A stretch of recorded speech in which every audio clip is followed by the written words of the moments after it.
오랜만에 설교하는 자가 되다가 설교를 듣는 사람으로 한 3주간 은혜 받았습니다. 참 중요한 건 우리 찬양단의 찬양이 다 예수님 빠지지 않는 찬양입니다. 복음을 전하고 하나님의 말씀을 전하는 주의 종의 입술도 찬양하는 찬양처럼 오직 예수님과 십자가의 도와 하나님의 복음을 전하는 그것이 하나님이 기뻐한 일인데 어떻게 듣다 보니까 반 이상은 예수님이 없는 그런 설교를 듣게 되면서 참 이제 우리 교회들이 정말 예수님의 십자가로 다시 돌아가고 구원자신 예수님을 다시 볼 수 있는 그런 교회로 갔으면 하는 아쉬움이 마음이 참 많이 들었습니다. 제가 그렇게 생각할 수밖에 없었던 것은 최근 기독교 문화사가 발행한 카타콤의 순교자라고 하는 오래된 책입니다. 제가 최근에 읽은 책을 보면서 생각했습니다. 정말 행복이 뭔가? 행복이라는 게 뭔가? 카타콤이라고 하는 것은요, 박해받은 그리스도인들이 숨어서 사는 곳이에요. 얼마나 깊이, 얼마나 미로가 됐는지요. 한 번 잘못 빠지면 웬만한 사람들은 살아나올 수가 없기 때문에 로마의 군사들이 예수 믿는 사람들을 찾아 그 자리에 들어갔다가 나올 길이 없는 거예요. 그런 곳에서 살아요. 오직 믿음의 삶을 지키겠다고 음산하고 어두워서 빛이 머물 곳이 없는 그 캄캄한 곳에 깊이 들어가면 들어갈수록 미궁에 빠져서 그 자리에서 죽을 수밖에 없는 그곳에서 한두 명이 아니에요. 200명이 아니에요. 수천 명의 사람들이 그곳에서 오직 신앙이라고 하는 예수님만 바라보고 살아가는, 그냥 가만히 있어도 빛이 없으니까 죽을 수밖에 없는 그런 자리에서 그들이 살아갑니다. 벗어날 수 있는 기회가 있고 벗어나서 살 수 있는 그런 환경이 바깥에 나가면 다 조장되어 있음에도 불구하고 그곳에서 살아가는 그들의 삶을 그려준 책, 제 마음이 얼마나 깊이 와닿는지 물었습니다. 전 스스로 물었습니다. 너 정말 오늘 그들만큼이나 내가 행복하고 빛된 곳에 살고 있는데도 내가 정말 행복하냐라고 물어봤습니다. 여러분 어떨지 모르겠습니다. 거기 14살 먹은 아이가 주인공인데 그가 어떤 아이냐 하면 과거 로마의 부귀영화를 다 가지고 있었던 귀족의 명예를 가지고 있었던 아이예요. 마지막 남은 그 가문의 가장 그런 귀한 아들인데 그 아이가 잡히게 됩니다. 14살 먹은 아이. 그 아이를 살려보려고 로마 군인들이 별말을 다 합니다. 다 함에도 불구하고 그 아이는 결국 예수님 때문에 십자가의 길 14살 먹은 아이가 그 길을 걸어가는 것으로 그 책의 마무리를 짓는 것을 보면서 과연 그들에게 행복이 뭐였을까 하는 생각을 가져봅니다. 그들에게 삶이 뭐였을까 하는 그런 길을 돌아보게 됩니다. 한 가지 특이한 것은 그 책의 내용에 비문들이 있습니다. 아주 어린 아이부터 나이 많이 드신 분까지 돌아가신 분들이 그 비문에 써 있는 거 보면 불행하다는 비문 하나도 없어요. 수천 개의 비문이 그 안에 비석을 얘기하는 겁니다. 내용들이 있는데 거기에 아주 작은 아이가 생명이 예수님을 바라보다가 제대로 피지도 못한 때 가장 행복한 나라로 갔다는 비문으로 시작을 해서 나이 많이 드신 분들이 그런 인생의 삶의 마지막에도 어린 양이신 예수님 그 나라를 소망하다가 이 깊은 어둠 속에서 기뻐하고 행복하게 살다가 그곳에 갔다는 비문들을 쭉 나열해놨는데 눈물이 없이는 볼 수 없는 그런 책이었습니다. 여러분, 이에 비해서 우리는 얼마나 행복한가? 저 여러분은 얼마나 행복하다고 느끼고 살아가는지, 우리에게 행복의 조건이 무엇인지, 행복하기 위해서 무엇을 버리고 포기하고 살아가고 있는지 좀 말하기가 부끄러워요. 제 스스로 여러분에게 말씀드리기가 부끄러워요. 그들의 삶을 비교하면서 나의 삶을 바라보면 너무 부끄러워요. 굳은 것으로 끝나지 아니하고 오늘 도리어 행복이라고 하는 것에 많은 거장들이 말하잖아요.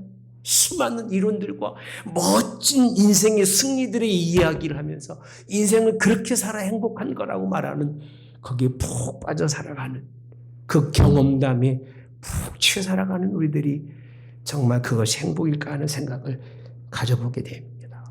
여러분, 저는 이 책을 보면 느낀 것 중에 한 단어로 쓴다면 항상인 것 같아요. 항상. 항상이 죄에 대한 기쁨은 행복이 아니다. 그 사람들은 그곳에 태어나서 그곳에 죽을 때까지 시작부터 끝까지 항상 분초를 떠나지 아니하고 순간순간마다 행복했다고 합니다. 그리스도인들의 행복은 무엇이 있어서가 없어서가 아니라 예수님 때문에 오직 어린 양이신 예수님으로 인하여 삶이 어떻든 간에 기쁘고 즐겁고 행복한 여러분 되시기를 주님의 원합니다. 땅 일시적인 것을 보고 먹고 마시며 놀고 즐기는 그런 단기적인 그런 행복이 아니라 하나님 나라를 바라보고 볼 수 없는 것을 바라보고 느낄 수 없는 것을 느끼고 깨달을 수 없는 하나님의 세계를 느껴서 그것을 바라보면서 장기적으로 행복할 수 있는 마지막까지 기쁨으로 누릴 수 있는 여러분 되시기를 주님으로 원합니다. 제가 드린 책을 잠시 소개해드리면서 이 책을 보면서 성경을 또 읽지 않을 수가 없으니까 성경을 읽었습니다. 읽다 보니까 엘리야와 사르밧 과부의 사건이 이 사건이 왜 제 눈에는 카타콤의 이야기와 일치하는지 비슷하게 그 말씀들이 제 눈에 보이기 시작한 거예요. 그래서 열심히 준비하고 오늘 여러분들에게 이 복음의 말씀을 전하기를 원합니다. 제가 물었습니다. 엘리야는 행복했을까? 엘리야가 행복했을까?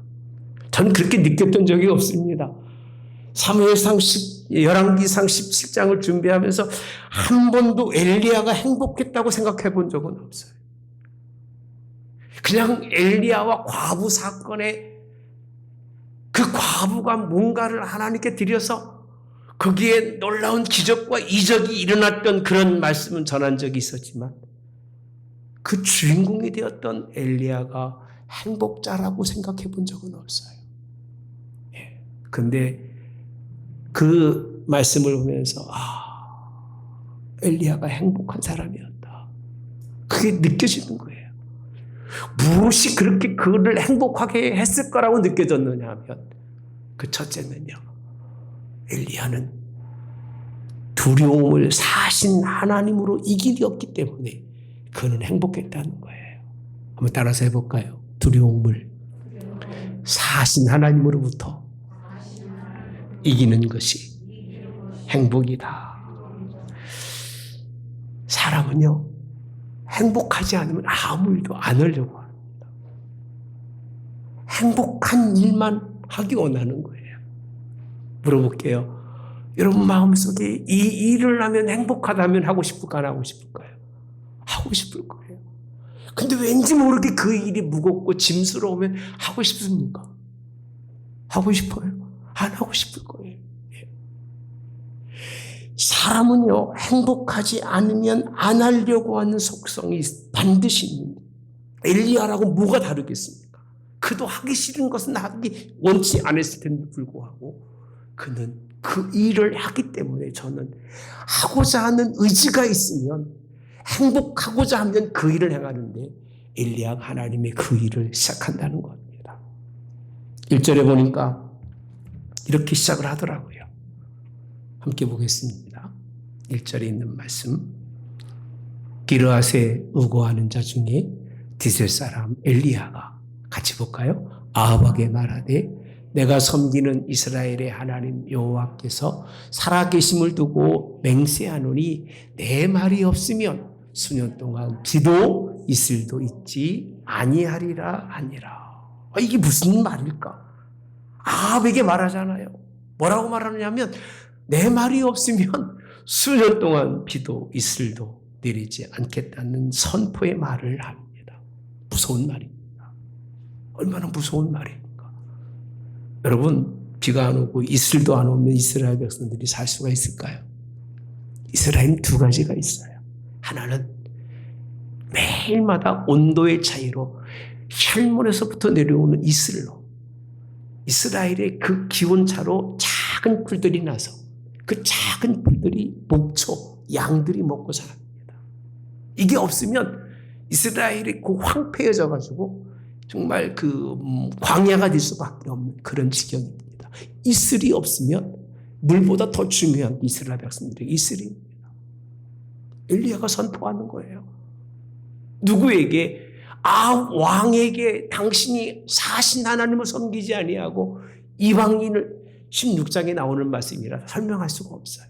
이방인의 그런 머리가 돼서 그 어떤 왕보다도 더 악한 왕이 아합 왕인데 당신이 하나님을 섬기고 인생을 살아가지 않으면 당신의 마음이 바뀌지 않으면 하나님께서는 3년 6개월 동안이라고 하는 수년 동안 비도 이슬도 있지 아니한다고 하는 끔찍한 사건을 선포하는 그가 두려움이 없겠습니까?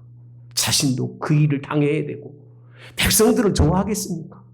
물어볼게요. 목사님이 어느 날 갑자기 오셔가지고 대한민국에 3년 6개월 동안 비도 이슬도 내리지 아니하겠다고 얘기한다면 여러분도 좋겠습니까?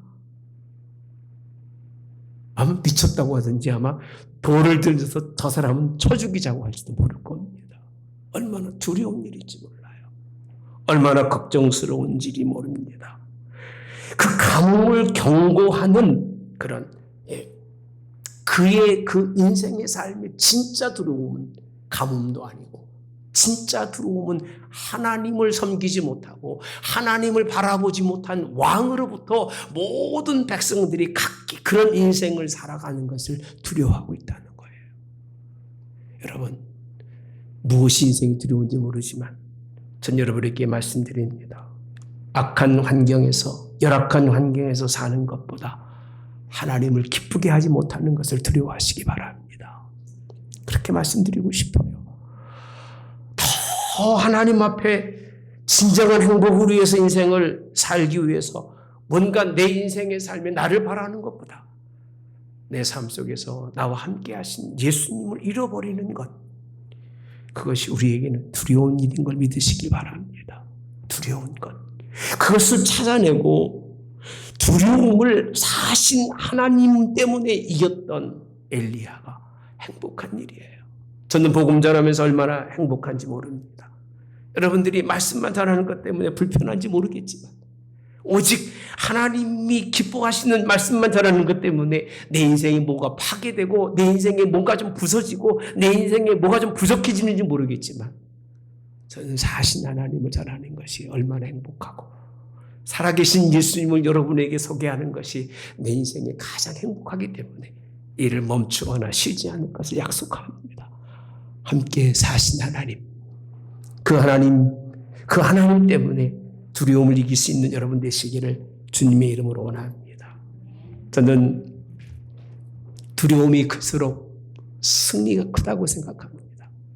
무슨 뜻이냐 하면 엘리야가 느꼈던 압박감이라고 하는 것은 우리가 상상할 수 없는 그런 압박감이에요. 왕으로부터 모든 백성들에게까지 결국은 욕먹고 손가락질 당하고 이제는 갈 곳이 없는 그런 사람으로 전락해 버릴 수밖에 없는 그런 두려움. 여러분, 두려움이 크고 그 큰 두려움을 이겨내면요, 그는 진짜 행복자예요. 이해가 되십니까? 나랑 싸울 만한 사람하고 싸우고 이겼다고 큰 소리 치는 사람은 행복자가 아닌 거예요. 비겁한 사람인 거예요. 예. 작은 자를 때리고 행복해하는 사람은 이거는 어떻게 보면 정신병자와 다를 바가 없습니다. 일본이 그런 것처럼 북한이 그런 것처럼 러시아가 지금 그러고 있는 것처럼 난폭하게 싸워서 이길 만한 사람들을 이겨내는 것은 폭력이지 이건 전쟁이 아닌 거예요. 대등한 뭔가 싸움이 아닌 것은 침략이 되는 거예요. 여러분, 두려움이 클수록 거기에서 이기면 그 사람의 행복감이 커지는 걸 믿으시기를 주님의 이름으로 합니다. 가장 큰 두려움과 대적해서 싸울 수 있는 사람, 그런 사람이 행복한 것이 내가 할 수 있는 조금 하고 내가 이룰 수 있는 조금 이루고 기쁩니다. 즐겁습니다. 감사합니다. 그런 인생이 돼서는 안 됩니다. 내가 이길 수 없고 싸울 수 없는 그것과 함께 그 두려움과 함께 싸우시는데 사탄이라고 하는 싸울 수 없는 무게감 있는 원수와 싸울 수 있는 여러분 되시기를 축복합니다. 그게 진정한 승리고 그런 것이 우리에게 허락하신 행복이라고 하는 사실. 저는 그래서 그렇게 표현합니다. 하나님을 위하여, 예수님을 위하여, 그 나라를 위하여 그 뜻을 품고 싸워갈 수 있는 그 두려움이 찾아옴에도 불구하고 그 눌려진 압박이 있음에도 불구하고 이겨내고 싸우는 여러분 되셔서 승리할 수 있는 행복한 여러분 되시기를 주님의 이름으로 원합니다. 성경 읽어보면 행복하니까 다 되는 건 아닌 것 같아요. 2절에 보니까 이렇게 말씀합니다. 여호와의 말씀이 엘리야에게 임하여 이르시되 너는 여기서 떠나 동쪽으로 가서 요단 앞 그릿 시냇가에 숨고. 이렇게 보면 정말 행복할 요소가 없어요. 하나님과 거룩한 싸움이라고 표현하잖아요. 무식한 싸움을 하면서 두려움 없이 그저 하나님의 말씀을 선포하고 그런데 그러면 하나님이 막 도와주셔서 힘을 줘야 되는데 하나님이 하신 말씀이 야, 너 여기 있으면 안 되니까 이 죽게 됐으니까 물도 없으니까 그릿 시냇가에 가라. 거기서 물 먹어라 그 얘기입니다. 그리고 뭘 통해서요? 까마귀를 통해서 왕궁에 있는 그 음식들을 까마귀가 날라다가 엘리야를 먹이는 그걸 먹고 있는 엘리야가 정말 행복했을까? 어떻게 생각하십니까? 아니 부잣집에서 먹는 것도 아니고 갇혀진 상에서 먹는 것도 아니고 겨우 물만 죽이게 되는 그런 인생에서 거기서 끝나지 않고 8절과 9절에 보면 사르밧 과부에게로 보냅니다. 이스라엘도 아니라 시돈이라고 하는 그곳에 엘리야를 통해서 그곳에 가라고 거기에서 이제 머물라고 그곳 과부에게 명령하여 내게 음식을 주게 하겠다고 말씀합니다. 여러분 하나님의 일을 주도적으로 뭔가 믿음의 싸움을 싸우는데 뭔가 바뀌지 않는 거예요. 오히려 더 깊은 나락에 빠지는 것 같은 거예요. 까마귀에게 신세를 주고 가뭄으로 죽음을 기다리는 과부를 찾아가서 그 과부를 통해서 삶을 연장하라고 얘기하니까 이게 그렇게 뭐 행복한 일일까? 여러분 그래야 안 그래요? 그런 길 걸어가라면 예수님 감사합니다. 거기도 행복하고 걸어가겠습니다. 그럴 사람 누가 있겠습니까? 미쳤습니까? 과부한테 가가지고 겨우 과부권 얻어먹고 인생을 사는 그런 인생을 살려면 차라리 난 예수를 안 믿겠습니다라고 돌아가는 분이 많을 거예요. 근데 오늘 엘리야는 그 하나님의 말씀에 순종해서 갑니다. 눈으로 보지 않으면 믿음으로 보지 않으면 도망하는 것 같은 거예요. 행복자가 아니라 불행한 자예요. 근데 그는 그것을 불행으로 여기지 않는다는 사실이에요. 그거는 그 속에는 그 일을 통해서도 그는 기뻐하고 그 일을 통해서도 그는 감사하고 그 일을 통해서도 그는 즐거워했던 사람이라는 거예요. 할렐루야. 그렇게 되기를 바랍니다. 아멘. 그렇게 내리고 또 내려도 하나님 그래도 나는 감사합니다. 그렇게 깊은 카타콤의 그런 깊은 곳에 빠져서 빛을 보지 못하는 인생이라 할지라도 하나님 나라가 내게 있으니 얼마나 감사합니까? 라고 하는 그런 신앙의 고백이 있는 그런 저와 여러분이 되기를 주님의 이름으로 합니다.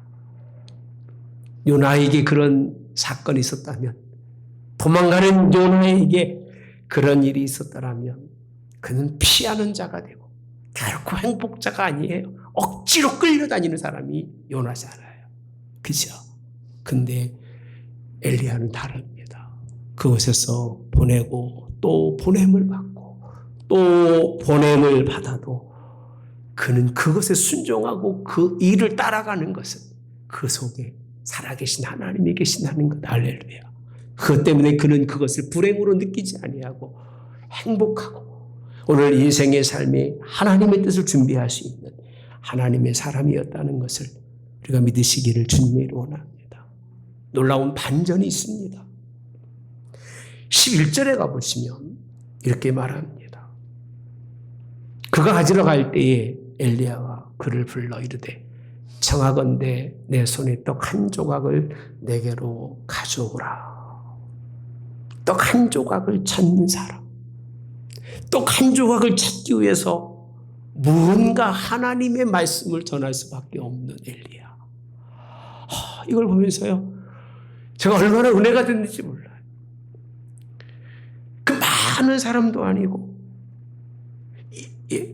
뭔가 많은 부자된 그런 곳이 아니라 한 과부, 마지막 한 그릇을 먹고 죽으려고 준비한 과부에게로 보냄받았는데 그 과부에게 하는 얘기가 또 마지막 남은 그것을 내게로 가져오라고 말하는 엘리야. 겨우 떡 한 조각을 찾는 엘리야의 모습은 그렇게 좋아 보이는 모습이 아니에요. 제가 이 설교할 때마다 그게 걸렸어요. 저렇게 약한 사람에게 떡을 요구하고 저렇게 부족한 사람에게 뭔가를 달라고 요구하는 게 얼마나 주의적으로 가슴이 아팠을까. 근데요, 엘리야는 믿는 게 있었습니다. 그것이 뭐냐? 하나님이 역사하실 것을 믿었습니다. 할렐루야. 살아계신 하나님이 역사할 것을 믿는데 12절에 보니까 오늘은 이렇게 표현합니다. 그 과부가 하는 얘기입니다. 그가 이르되 당신 하나님 여호와께서 살아계심을 두고 맹세하노니 같이 봅시다. 나는 떡이 없고 다만 통에 가루 한 움큼과 병에 기름 조금뿐이라. 내가 나뭇가지 둘을 주어다가 나와 내 아들을 위하여 음식을 만들어 먹고 그 후에는 죽으리라. 얼마나 깊은 그런 엘리야에게 찾아오는 그런 불행입니까? 불안감입니까?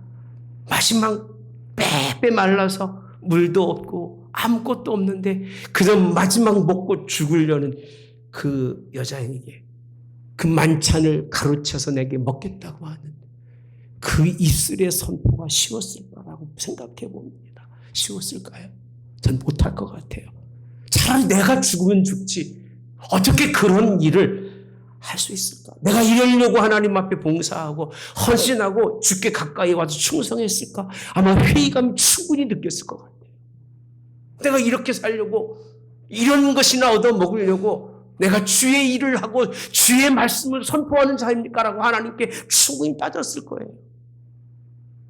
그런 상황이 느낄만함에도 불구하고 엘리야는 말과 행동이 일치하도록 할렐루야.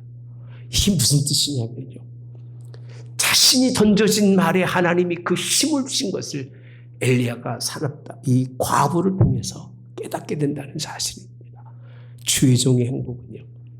하나님의 말씀을 전하는 이들의 행복은 하나님의 말씀이 그 마음에 떨어지고 그 입술에 떨어져서 그 삶을 변해가는 것을 느끼는 것이 행복인 거예요. 아멘. 이 여인이 이 말씀을 듣고 어떤 말씀을 정하 이런 상황에도 오늘 13절에 말합니다. 엘리야가 뭐라고 하느냐? 그에게 이르되 두려워하지 말고 가서 이렇게 표현합니다. 뭐라고 했어요? 내 말대로 하거니와 이렇게 표현합니다. 두려워하지 말라는 거예요.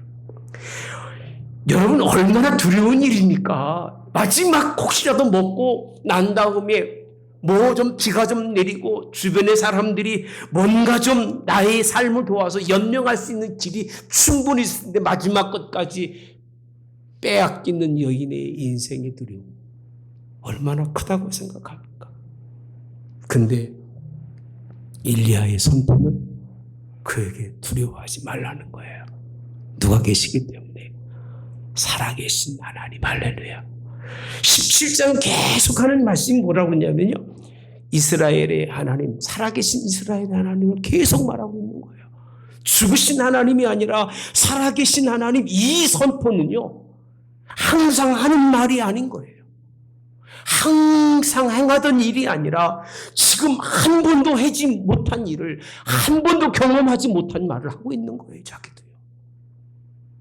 뭐라고 그러느냐면 밀가루통에 밀가루가 떨어지지 않고 기름통에 기름이 마르지 아니하리라고 하는 이런 일은 본 적도 없고 이런 일은 행한 적도 과거도 현재도 없는 믿음의 선포라고 하는 건요. 내가 할 수 있는 일 하자는 게 아니에요. 우리가 할 수 없는 일을 하나님께 맡기고 나가는 것이 믿음의 선포인데 예수님이 그런 것처럼 엘리야도 정신병자가 아니면 정말 하나님을 만나서 깊은 하나님과 교제를 통해서 행복한 사람이었다고 생각합니다. 할렐루야. 왜요?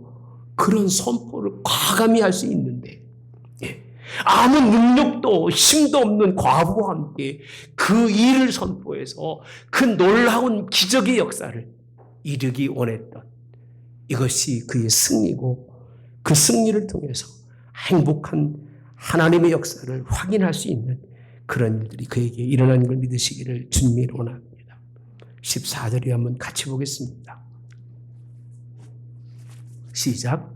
이스라엘 하나님 여호와의 말씀이 나 여호와가 비를 지면에 내리는 날까지 그 통에 가루가 떨어지지 아니하고 그 병에 기름이 없어지지 아니하리라 하셨느니라. 보는 것은 행복하지 않습니다.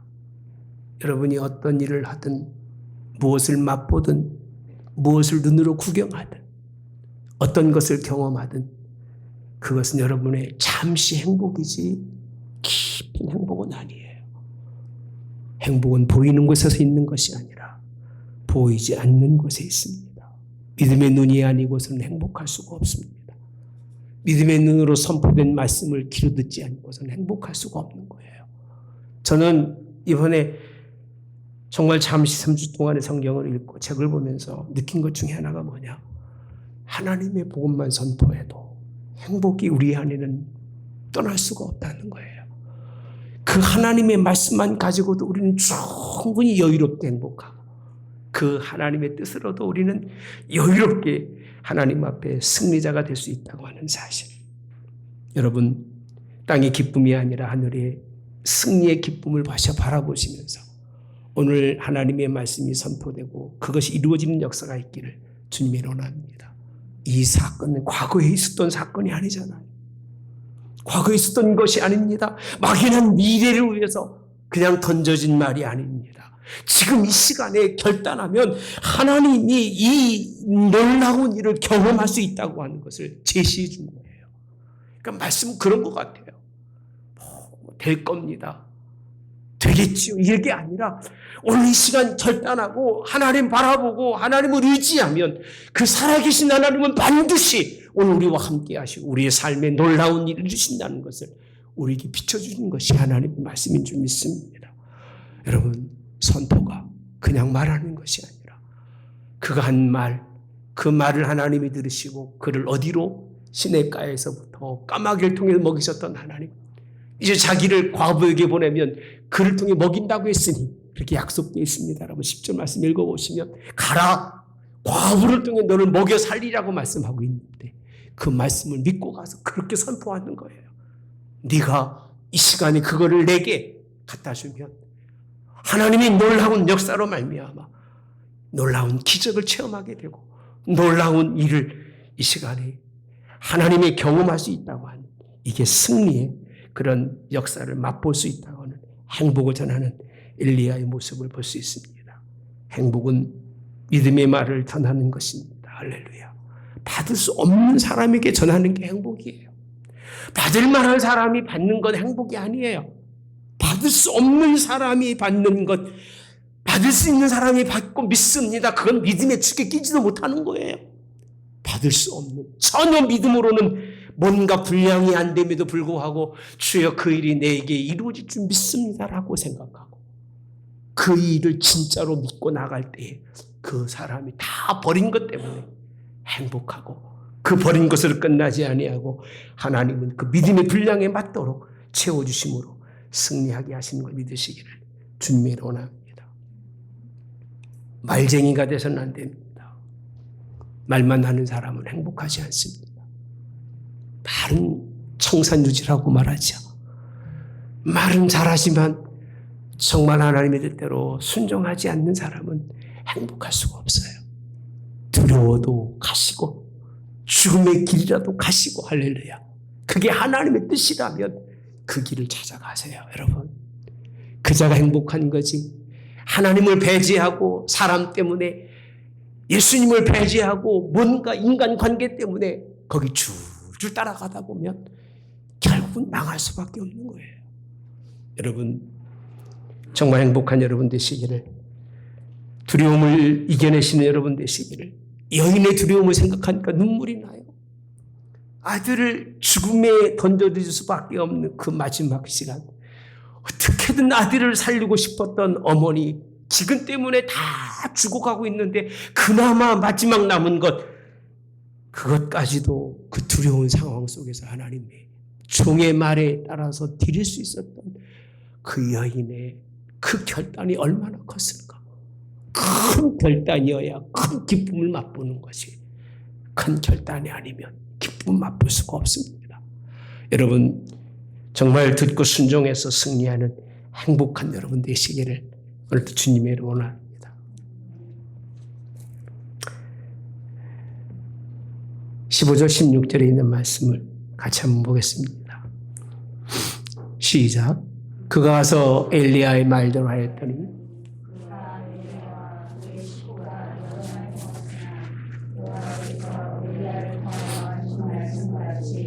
통에 가루가 떨어지지 아니하고 병에 기름이 없어지지 아니하리라. 하나님의 선포가 믿는 과부의 믿음의 순종은 역사를 넘어서 어떻게 보면 오병이어의 기적과 같은 기적을 낳습니다. 할렐루야. 아멘. 믿어지십니까, 여러분? 밀가루통이 밀가루가 그냥 포도 그대로라고 하는 사실은 이 만나의 사건입니다. 만나는 그렇게 하나님 먹이셨습니다. 기름병에 조금 남은 기름 부어도 떨어지지 않는 역사. 그래서 엘리야와 엘리사는 달라요. 엘리야는 처음 그 누구도 경험하지 못한 믿음의 결단을 통해서 역사가 이루어졌다면, 엘리사는 선지자의 생도에 가정에 자식들이 다 팔려나가는데 뭐 좀 남은 게 있느냐? 기름 좀 남은 게 있습니다. 가서 그걸 다 빌려와라. 왜? 스승 그런 것처럼 기름을 부으니까 그릇이 다 차기까지 기름이 떨어지지 아니하고 나왔던 사건들 기억하시죠? 엘리사와 엘리야는 달라요. 무엇이 다르느냐?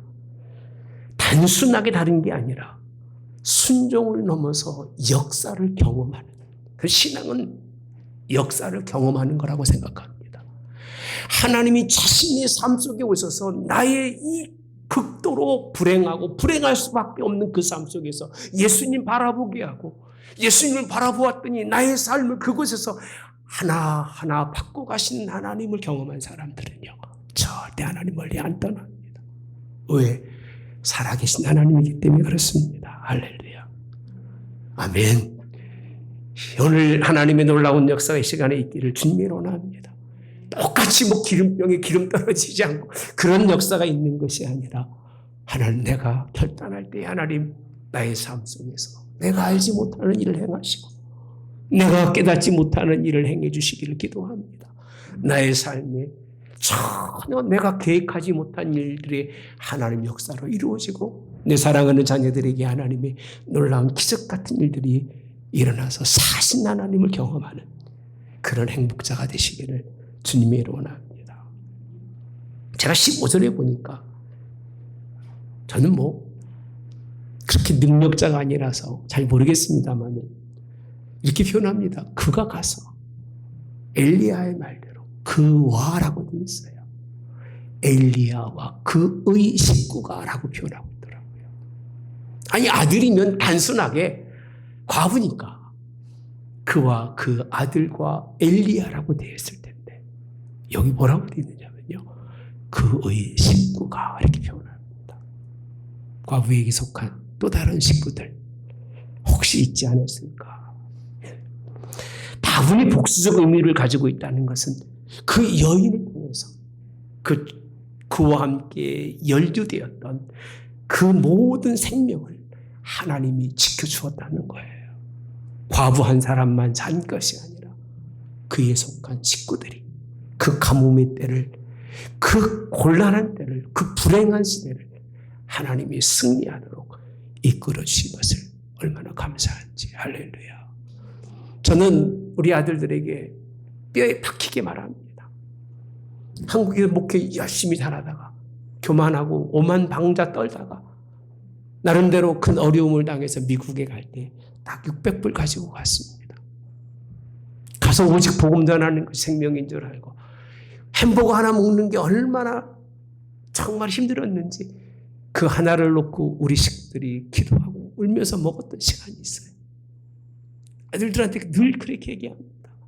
너희들이 그때를 잃어버린다면 너희들은 하나님의 사람이 아니고 하나님과 관계없는 사람이라고 말합니다.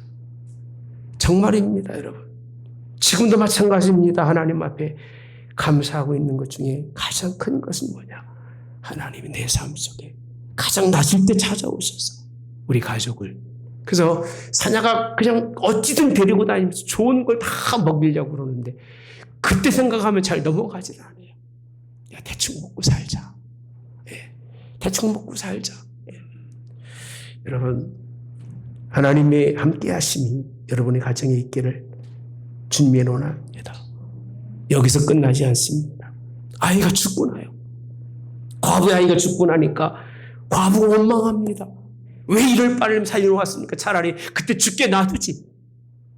근데 그 아이가 살고 난 다음에 24절에 보면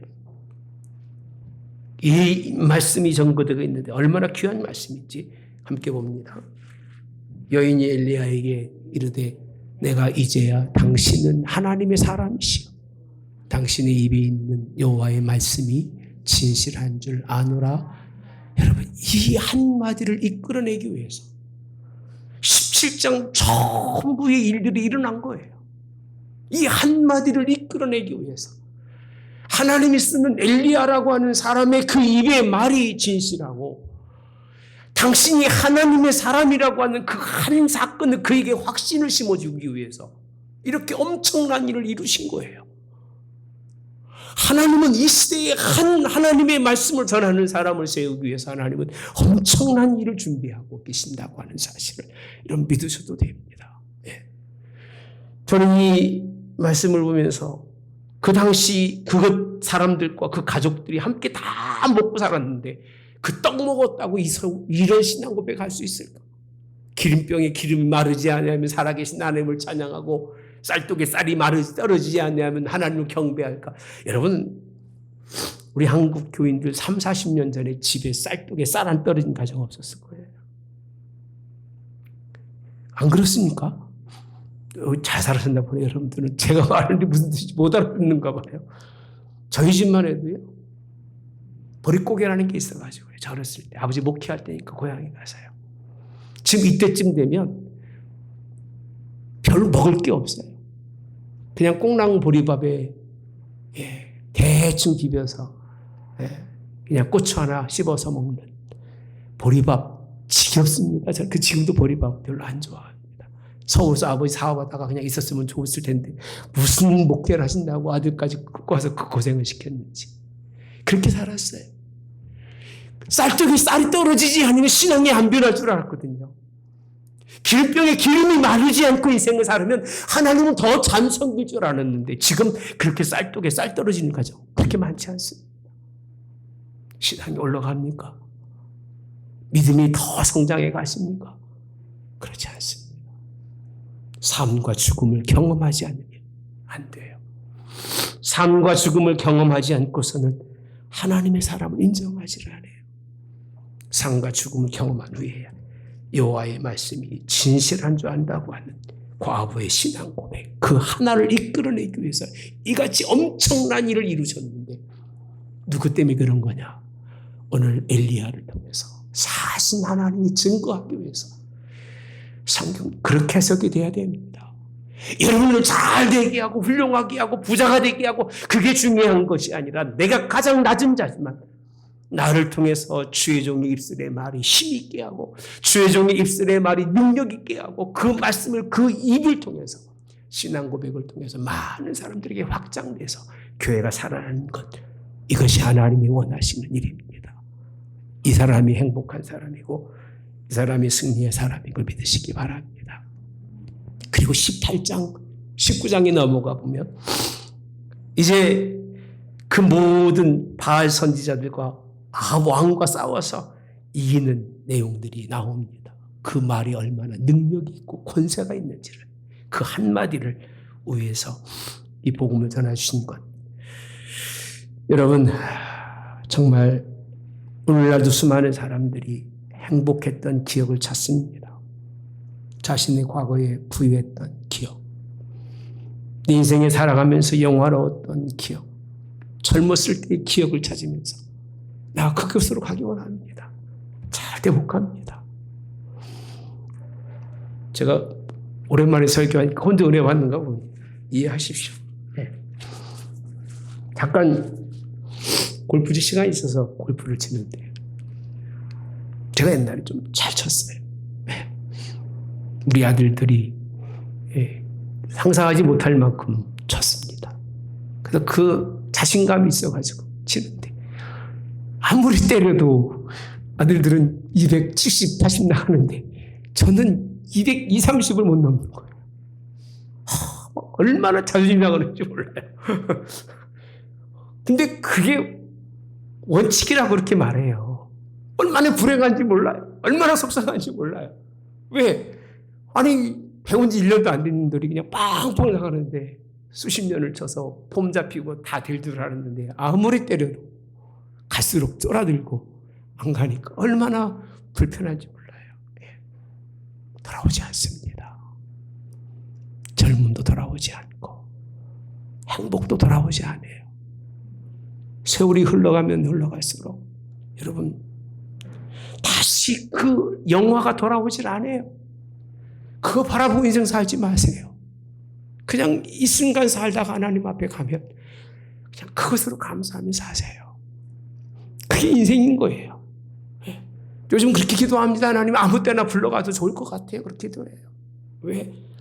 더 갈수록 뭐 영화 부기는 고사하고 아무것도 남는 게 없을 것 같아요.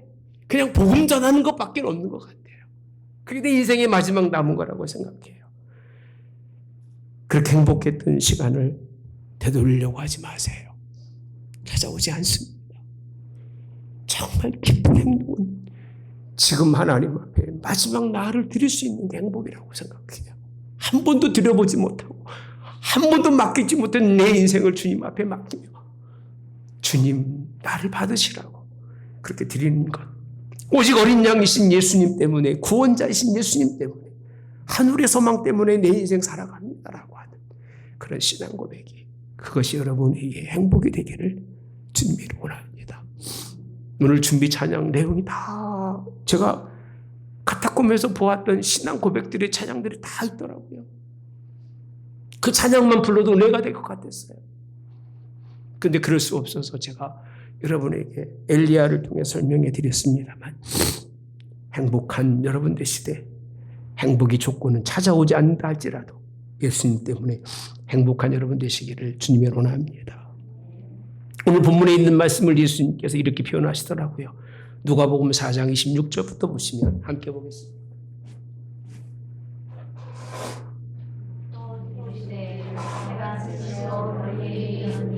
선지자가 고향에서는 환영을 받는가 없느냐. 내가 정말로 너희에게 이르노니 엘리야 시대에 하늘이 3년 6개월간 닫히어 온 땅에 큰 훈련이 들었을 때에 이스라엘에 많은 과부가 있었으되 엘리야가 그중 한 사람에게도 보내심을 받지 않고 오직 시도 땅에 있는 사랍다 한 과부에게 뿐이었으며, 이렇게 표현합니다. 누가복음의 기자 누가는요, 예수님이 고향에서 은혜로운 하나님의 말씀을 전했을 때 요셉의 아들로 봐요. 아무리 전해도요, 하나님의 역사에 동참할 마음이 없는 거예요. 요셉의 아들인데 저 인간이 뭘 할 수 있을까? 알고 보니까 별 볼 일 없는 사람인데 말만 그럴싸한 거 아니냐? 그럴 때 주님이 한탄하시면서 누구를 얘기하느냐 하면 사르밧 과부를 말합니다. 사르밧 과부 한 사람에게만 누구를 보냈다고요? 엘리야를 보냈다고. 그 사건을 예수님이 다시 재조명해주고 있는 이 말씀이, 제가 더 하면 좋겠습니다만 이 말씀이 얼마나 중요한지 모릅니다. 한 사람. 하나님의 말씀은 다 듣는 게 아닙니다, 여러분. 오늘도 한 사람, 사랍다 과부에게 보냄받은 것처럼 주의 종이 온 것이 아니라 여러분들이 와서 하나님의 말씀으로 복음의 행복한 사람 되시기를 주님의 원합니다. 행복이라고 하는 것은 현재 부여해서 두려움이 없이 사는 것이 아닙니다. 다 갖춰져서 인생의 삶에, 야, 나는 부유한 사람이기 때문에 걱정도 없어, 염려도 없어. 그게 행복한 사람이 절대 아니에요. 미래에 거처인 하나님 나라 때문에 다가오는 현실의 환경에, 어려움에, 두려움이 찾아와도 그것을 이겨내는 거예요. 할렐루야. 한 번도 해본 적도 없고 할 수도 없는 일을 주의 종이 전하는 믿음의 말씀에 귀를 기울이고 내가 이제 해보겠습니다. 주님 오실 날까지 주일 성수하고 모든 예배마다 참석하고 새벽마다 눈물을 흘리며 기도하고 처녀들의 인생의 삶을 바로 살 수 있도록, 그런 인생의 삶을, 정말 나를 던지고 희생하는 삶을 살겠습니다 라는 믿음의 결단이에요. 한 번도 할 수 없는 일을 하는 것, 뭔가 하나하나 내가 할 수 없는 일이 이루어질 때 진짜 행복한 거예요. 그때가 정말 가치 있는 거고요. 그때가 과연 내가 살아있는 삶을 느낄 수 있는 거라고 생각합니다. 저는요. 예. 그렇게 살아갈 때 하나님이 일하시고 하나하나 그 일을 성취해 가시게 하실 때 그거를 느끼며 누구도 경험하지 못한 나만이 알고 있는 그 큰 행복한 인생의 삶, 전 그를 행복자라고 표현합니다. 행복자. 행복을 찾는 자가 아니라 행복이 그 사람의 마음에서 떠나지 않는 행복한 사람. 어떤 여건과 조건이 상관없이 기쁜 사람. 항상 즐거운 사람.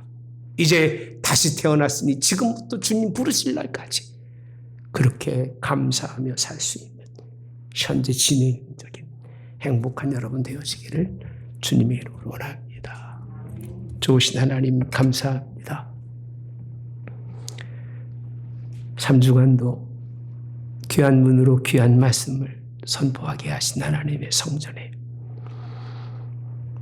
참 주의 은혜 가운데 우리 모든 성도님들의 눈물의 기도 가운데 부족한 자녀, 부족한 인생의 가문에 좋은 일로 하나님 갔다 오게 하시고 돌아와서 또 하나님의 말씀을 선포하게 하시니 얼마나 감사하고 얼마나 하나님 이 시간이 하나님 앞에 소중했던지를 다시 한번 느끼게 하신 하나님. 늘 생명 다해 하나님의 말씀을 준비해 선포하는 주의 종 되게 하시고 아무런 볼품도 없고 가치도 없고 영양가도 없는 종이지만 오직 사신 하나님의 말씀을 전하는 것 때문에 순종하는 믿음의 백성들의 그 순종의 결과로 가정마다 새로운 역사들이 일어나게 도와주시고 심령마다 정말 행복하고 기쁘고 즐거운 심령들 될 수 있도록 인도해 주시기로 합니다. 그 어떤 조건이 있는 것이 아니라 예수님 한 분 계신 것 때문에 어디에서도 카타콤에 있었던 믿음의 선조들처럼 그렇게 행복하게 도와주옵소서.